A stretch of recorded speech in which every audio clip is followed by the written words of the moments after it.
ఒక్క ఛాన్స్ అని అధికారంలోకి వచ్చిన జగన్ వ్యవస్థను మొత్తం భ్రష్టు పట్టించారని విమర్శించారు సీఎం చంద్రబాబు. ప్రతి శాఖను రివ్యూ చేస్తూ ఉంటే విధ్వంసం మొత్తం బయటకు వస్తుందని అసెంబ్లీలో వెల్లడించారు ఆయన. చివరకు సోషల్ మీడియాలో కన్నతల్లిపైన పోస్టులు పెట్టే పరిస్థితికి దిగజారారని విమర్శించారు ఆయన. ఒక్క ఛాన్స్ అనే మాట చెప్పి ఒక విధంగా చెప్పాలంటే మనం అన్నీ చేశామని మనం అనుకున్నాం.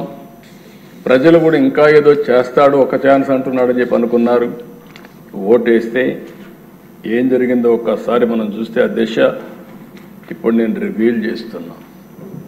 ప్రజలు అర్థం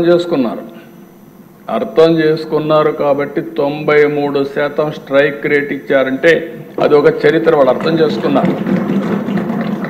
కానీ ఇక్కడికి వచ్చి మేము రివ్యూ చేస్తూ ఉంటే నాకు 4 నెలలు 5 నెలలు పట్టింది.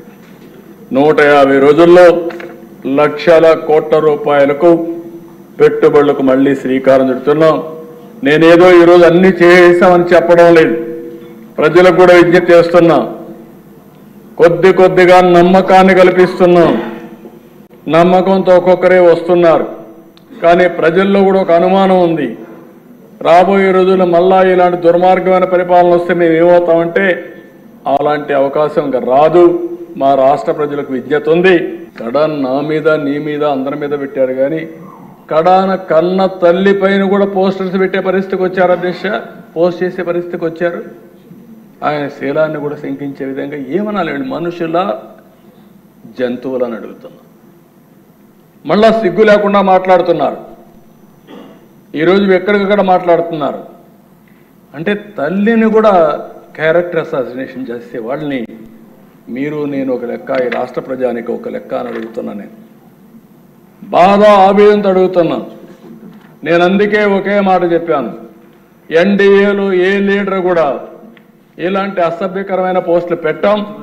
ఒకవేళ పెడితే వాళ్ళని ఏ విధంగా పనిష్ చేస్తున్నామో మన వాళ్ళు కూడా అదే మరి చేస్తా. ఈ రాష్ట్రంలో ప్రతి ఒక్క ఆడబిడ్డకు రక్షణ ఇచ్చే బాధ్యత, గౌరవంగా బ్రతికే విధంగా విధానాలు తీసుకొస్తారని చెప్పా.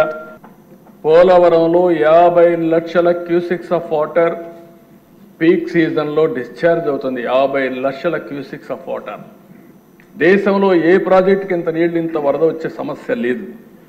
అలాంటి ప్రాజెక్టులు ఏజెన్సీని మార్చి, అదే మరిగా ఆఫీసర్లను మార్చి, వర్షాలు వస్తే గాలి వదిలిపెట్టారు. దాంతో వర్షాలు వచ్చాయి. మొత్తం డయాఫామ్ వాళ్ళు కొట్టుకోకపోతే 2 సంవత్సరాలు పట్టించుకోలేదు. ఎప్పుడు పోయిందో తెలియదు.